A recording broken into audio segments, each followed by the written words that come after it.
Monsieur le Président, Madame la Ministre, les missions locales jouent un rôle essentiel dans nos territoires et crucial pour l'accompagnement social et professionnel des jeunes de 16 à 25 ans.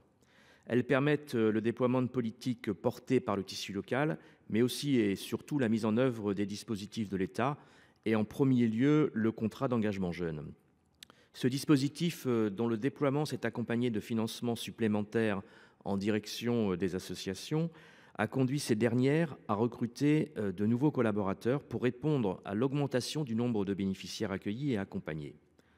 À ce stade, les missions locales normandes n'ont pas de confirmation sur les financements de l'État pour l'année 2025, à l'exception d'une information parvenue par la Direction régionale de l'économie, de l'emploi, du travail et des solidarités Normandie, qui leur a annoncé une éventuelle baisse de 5,9% de leur dotation.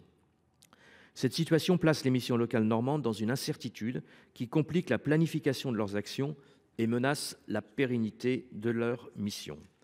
De plus, elle intervient dans un contexte d'augmentation du taux de chômage des jeunes en Normandie. Au troisième trimestre 2024, ce taux a atteint 7,2%, avec une augmentation de 8,3% du nombre de demandeurs d'emploi de moins de 25 ans sur un an. Dans ce contexte, il apparaît crucial de renforcer les actions des missions locales qui anticipent une augmentation du nombre de jeunes accueillis pour cette année. Madame la Ministre, quelles mesures compte prendre le gouvernement pour pérenniser l'action de ces missions locales et ainsi leur permettre de poursuivre l'accompagnement des jeunes vers l'emploi? Je vous remercie.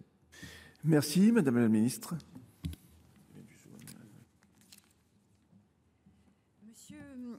Monsieur le sénateur Didier Marie, bonjour. Moi, j'ai eu l'occasion effectivement d'effectuer plusieurs déplacements à Noyon, à Aime, à Douai, mais aussi en Normandie en lien avec les missions locales. Rappelez quand même que le financement de l'État ces dernières années s'est considérablement accru. Un financement qui s'est réduit de 5,8% cette année, mais qui reste supérieur à 27% de celui d'il y a 4 ans. Je rappelle aussi que les effectifs des missions locales au niveau national ont augmenté depuis 7 ans de 20 à 25%.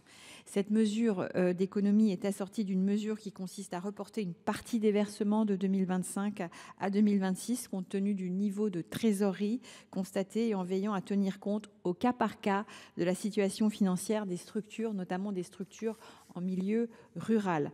Moi, je vous confirme que ces versements ont pu être réalisés à la fin du mois de mars, ce qui a permis de sécuriser la trésorerie des missions locales en début de gestion.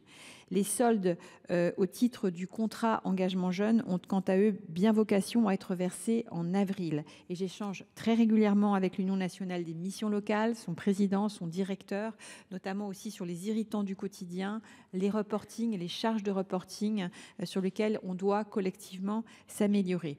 Le soutien est exigeant parce que je pense qu'il faut vraiment aujourd'hui réfléchir à non pas simplement au nombre d'entrées dans les contrats engagement jeunes, mais aussi vraiment la qualité de la sortie. Moi, j'aimerais quand même rappeler quelques chiffres aujourd'hui sur les contrats engagement jeunes. 200 000 contrats engagement jeunes côté mission locale, 85 000 côté France Travail.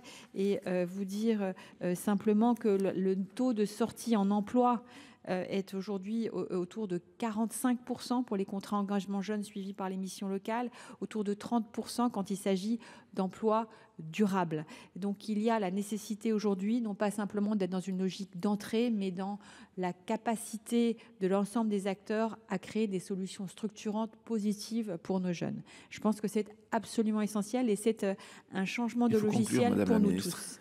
Merci, monsieur le sénateur. 28 secondes, chers collègues.